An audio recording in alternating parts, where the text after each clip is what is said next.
네, 안녕하세요. 미래채널 마이프 황준원입니다. 2021년 주목할 만한 트렌드, 인구 얘기를 빼놓을 수 없잖아요. 자, 제가 테크 얘기만 하는 사람이 아니에요. 저의 주 종목은 미래생활변화거든요. 그래서 빼놓을 수가 없는데, 자, 어떤 이야기를 할까 하다가 잡아본 주제가 2021년 출산하지 않을 5가지 이유를 선정해 봤어요.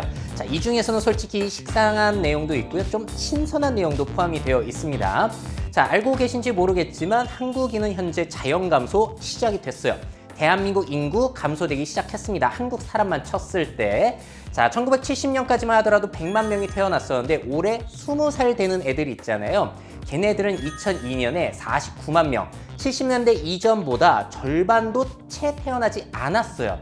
자, 그리고 2019년에는 30만 명밖에 태어나지 않았고요. 그 같은 해 사망자는 29만 명, 거의 똑같습니다.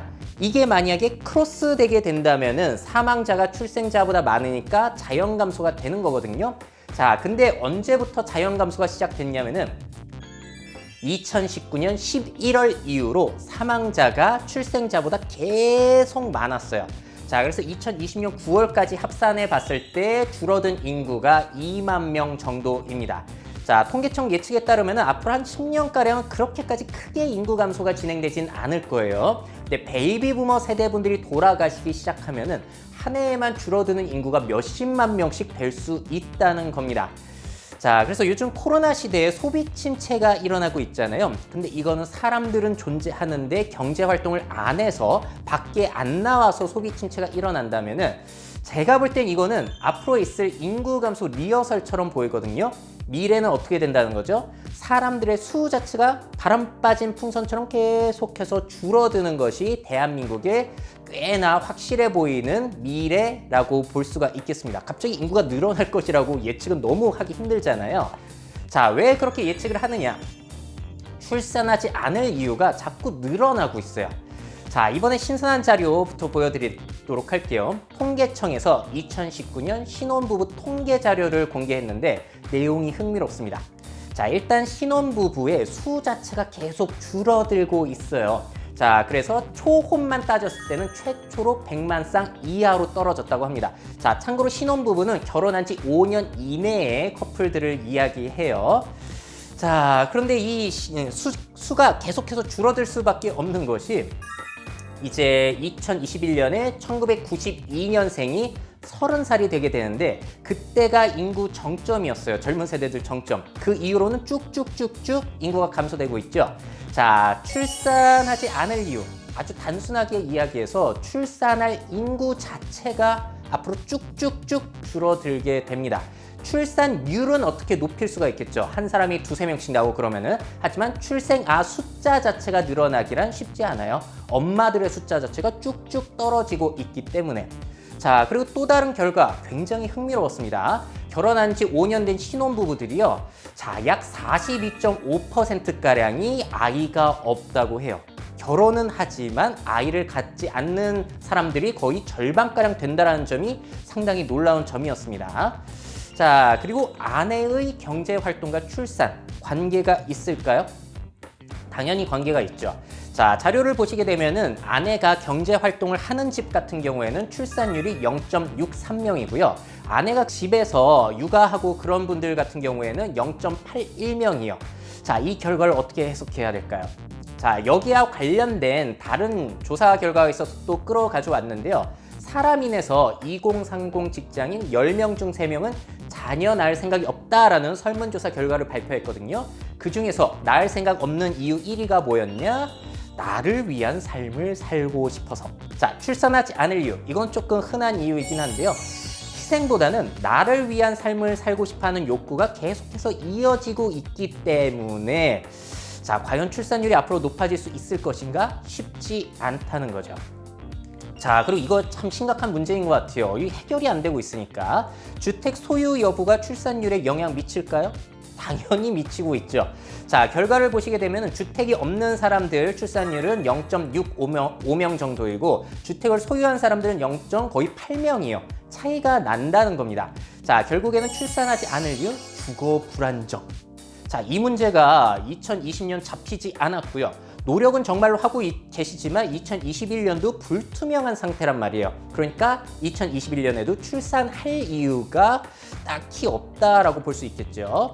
자, 이 통계 자료를 보시게 되면 결국에는 아이를 돌봐줄 기관들도 필요하고 돌봐줄 사람도 필요하고 안정된 주거가 필요한 것 같은데, 자, 이 문제 해결하기가 참 어려운 것 같습니다. 하지만 제가 느끼기에는 정부는 물론 열심히 하고 계시다는 것은 느껴져요. 그게 효과가 안 나타날 뿐.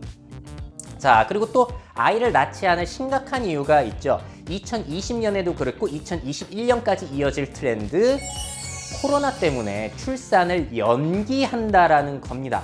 아무리 백신이 나왔다고 하더라도 2021년에 자, 그럼 백신 나왔으니까 우리 애 낳아볼까? 이렇게 하는 집들 많을까요?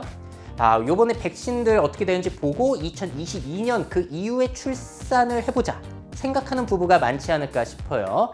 자, 그래서 KBS 뉴스에서 인용한 한 커뮤니티의 글 또 소개해드리자면은 이렇게 적은 분이 계시대요.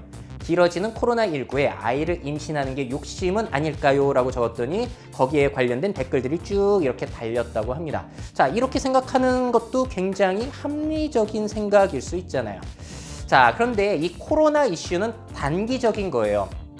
백신이 정말로 잘 듣고 치료제까지 나오게 된다면 2022년에는 출산율이 반등할 수 있잖아요. 근데 장기적으로 굉장히 크게 영향을 미칠 출산하지 않을 이유가 있습니다. 바로 기후 위기예요. 아니, 이런 기후 위기 속에서 아이를 낳아도 괜찮을까요? 특히나 이제 친환경적인 기조가 계속해서 2021년 제일 큰 화두가 될 것 같은데요. 그 화두가 됐다는 것은 기후 위기가 심각하다는 얘기도 많이 나온다는 것을 의미합니다. 그걸 많이 들으면 들을수록 아이를 낳아야겠다는 생각이 높아질까요? 잘 모르겠어요. 자, 일단 기후위기와 저출산의 상관관계에 대해서 소개가 됐습니다. 자, 인디펜던트지에서 지난 11월 30일에 이런 내용을 소개해 줬는데요.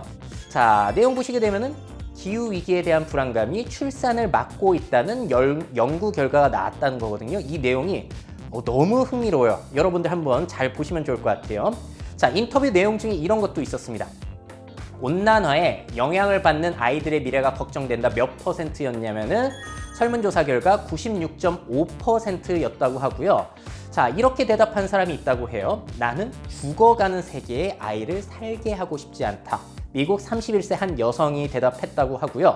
또 다른 설문조사 결과를 보자면 기후위기 속에 아이를 출생시킨 것을 후회한다. 몇 %나 됐을까요? 약 6.3% 정도였다고 합니다. 이건 그렇게 높진 않은데 제가 볼 때 앞으로 높아지지 않을까 생각이 들어요. 자, 관련해서 인터뷰 내용 소개해드리자면은 기후변화로 인해 아이들이 세상의 종말을 맞이하게 될까봐 후회한다. 미국의 40세 한 교사가 대답을 했다고 합니다. 자, 그리고 또 다른 연구 결과가 있는데요. 굉장히 흥미로워요. 자동차 구매 포기로 줄일 수 있는 이산화탄소 양은 이 정도임에 반해서 출산 포기로 줄일 수 있는 CO2 양은 이 정도, 거의 30배가량 더 많다라는 것. 자, 그래서 이런 연구들이 나오면 나올수록 이렇게 생각하는 사람이 있을 수 있겠죠. 탄소 발자국을 줄이기 위해 우리가 할 수 있는 가장 좋은 방법은 번식을 하지 않는 것이라는 말을 듣고 셋째를 포기했습니다. 자, 여러분들 이 여성의 생각에 대해서 동의를 하시나요? 자, 그래서 이런 이유들로 2021년에도 출산하기 쉽지 않다. 출산하지 않을 이유들만 추가가 많이 되고 있는 건 아닌가. 물론 정부에서 많이 이제 육아라든지 지원금이라든지 지원을 해주고 계시지만 너무 미비하지 않을까 싶기도 해요. 자, 그렇다면 이런 인구 감소 사회에서 발생하는 일들, 여기에 대해서는 설명드리자면 너무 길어서 제가 한 2년 전에 올린 대한민국 인구 감소 축복인가 재앙인가 이 영상을 추천드리도록 하겠고요. 대신에 이 이야기를 하면서 마무리 지으려고 해요. 자, 지금 태어나는 아이들의 머릿수와 기성세대의 머릿수가 2배 이상 차이 난다는 점. 이게 미래 사회에 어떤 결과를 가져오게 될지 저는 상당히 궁금합니다.